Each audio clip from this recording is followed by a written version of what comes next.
Hey guys, it's Rodney here again, and we're talking about our model of high performance, using holistic health as a platform, and then focusing on our personal growth through self-gratitude, self-forgiveness, self-compassion, and self-love, and developing a whole sense of wellness. And the way that we're going to do that is having a vision of the future. We're going to have that mastery over the mind and the body, and then we're going to create a clear plan. But first of all, we want to have a look at our holistic health and how to really have a good look at an understanding of it. Now, holistic health looks at the whole. It's the whole picture. It's our physical, mental, emotional, and spiritual being, and how we can really peel back the layers to be our true selves. That's how I look at our holistic health. So there's many different parts to it. And so what we're going to try and look at here is just breaking down that holistic health through a wheel process. So the first thing, and through holistic health, we want to become more in tune with our body and its needs so we can thrive under pressure. So the first part around that is sleep. Sleep is the foundation of what is possible. So it takes up a massive chunk of our pie.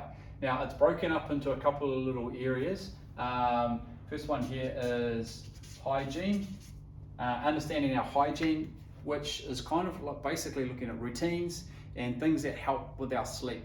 Getting to bed on time, having your room at a comfortable temperature, darkness, quiet, all these little things are winding down. So having that hygiene is really important.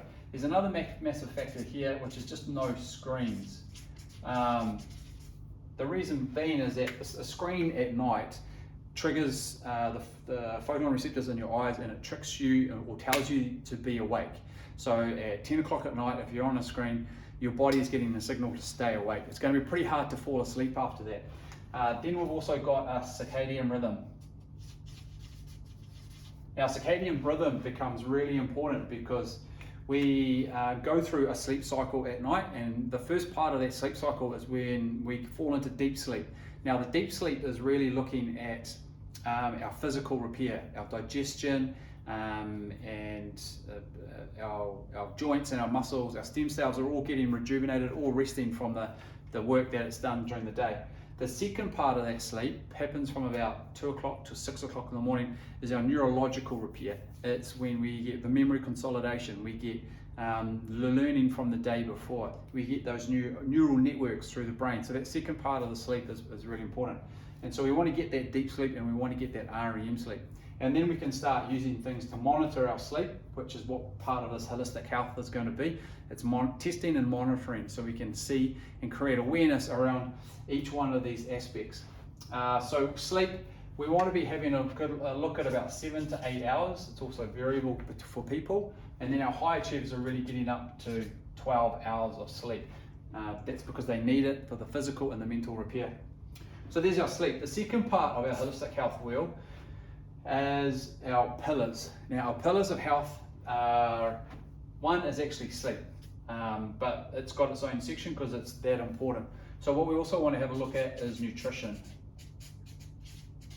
Now, what I look at and think about with nutrition is just what we feed ourselves. A real good analogy here is if you've got a really nice car, Ferrari or Bentley or something, and you take it to the garage, and if you throw diesel into it, you throw second-rate oil into it, you half blow up the tires, and then you try and take it back out on the streets, and you work it really hard, it's going to break down. It's not going to be running at its best.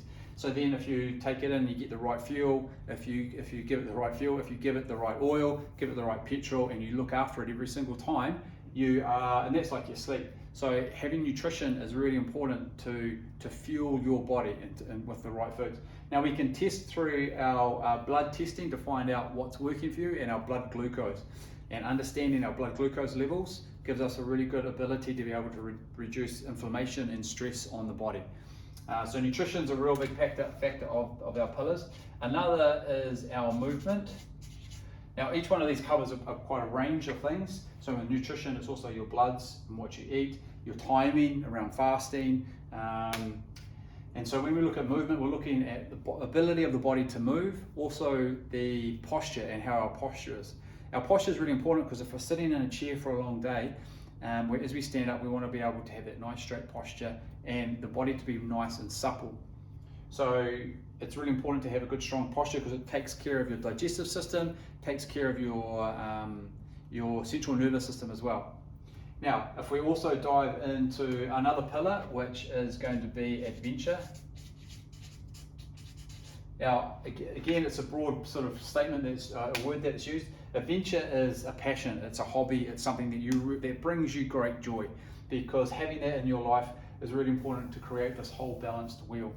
So when we think about adventure, it could be playing Dungeons and Dragons with your mates at home. It could be going to a cosplay, going to hunting and fishing. It could be snowboarding, it could be skateboarding, it could be anything. Something that you love to learn and always want to improve on. For me, I've just started taking up the guitar, which is really exciting because I really enjoy it and I really enjoy music.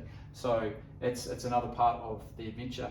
Adventure also creates community, and which is really important for our vision down the track. And that social interaction is very, very important for our longevity. Another big pillar there is our mind and our thoughts. Now, this really dives into mastery over the mind and the body. Our thoughts and our mind, we can use our mind we can train our mind on how we approach our thoughts, our feelings and emotions. We can use our mind to have more control over what those thoughts are and how we respond to some of the thoughts that we have. So it's like a negative thought, like I'm not good enough, as opposed to I'm trying and I'm learning and I have an open mindset. So that mind and how that mind works is a really important pillar. Now we've got tools here that we can then dive into to help with these pillars and a lot of these other things around our holistic health and our high performance. So the first one I look at is breath. Now, understanding breath breath is like it's a bridge between our conscious self and our autonomic nervous system. Our autonomic nervous system it runs automatically, so we breathe automatically. It's like our heart digestive system. But we also have the power to control our breath in terms that we can regulate our physical and emotional state just through our breathing. So it's a real powerful tool when we start training it. Another one there is meditation. That's a big part down to our mind and thoughts, but meditation for me is huge, because through my process of high performance, holistic health and personal growth, meditation it really allowed me to become so much more aware of my mind, that I wasn't in control of my mind, my thoughts, my actions and my behaviors. And through meditation, I was really able to observe myself and really start to develop a more calm and quiet mind. So meditation for me is such a powerful tool. We've also got stress. Now I use stress as a tool, because stress has got a bad rap in the first place. Stress is really good for you, and to achieve high performance, we need to be able to have a better relationship with stress.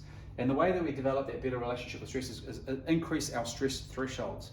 So we want to be able to stress our body, stress our mind, and we can, by holding your breath, you're stressing yourself. Jumping into an ice bath and a sauna, you're stressing yourself. Through exercise, you're stressing yourself. So stress is actually a tool.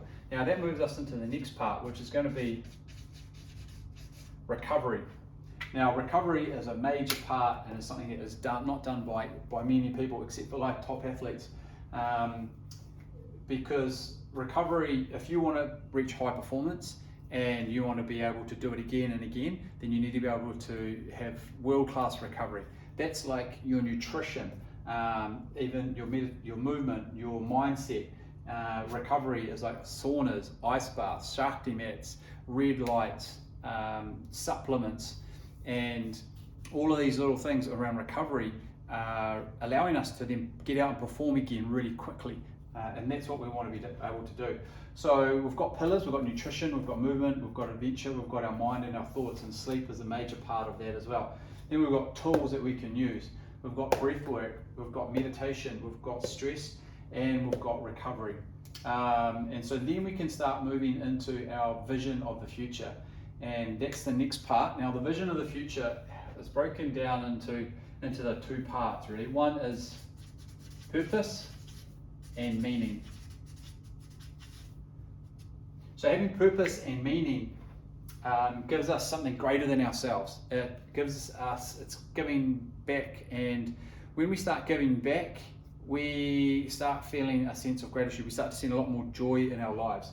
So it gives us, by finding ourselves through this whole process, we can find more purpose and more meaning. Now, we always think that purpose and meaning in life is something that comes to us. We're actually in control of our purpose and our meaning. It's something that means something to us, and that we can go out and actually pursue it. And as we go through this performance program, and we become a accurate representation of ourselves, that meaning and purpose will really start to come through. But you've already got a pretty good understanding of it, so we can actually train or focus on our purpose and our meaning. Now, when we start working on our purpose and our meaning, we then actually develop, again, it's that wellness. And through that wellness process, we have this true representation of ourselves. And that's when we start reaching that high performance. So you can see how having this holistic health wheel goes back to our model of high performance. So next we're going to be looking at how to achieve all of this, because there's a lot going on there. So that's the next step. See you soon.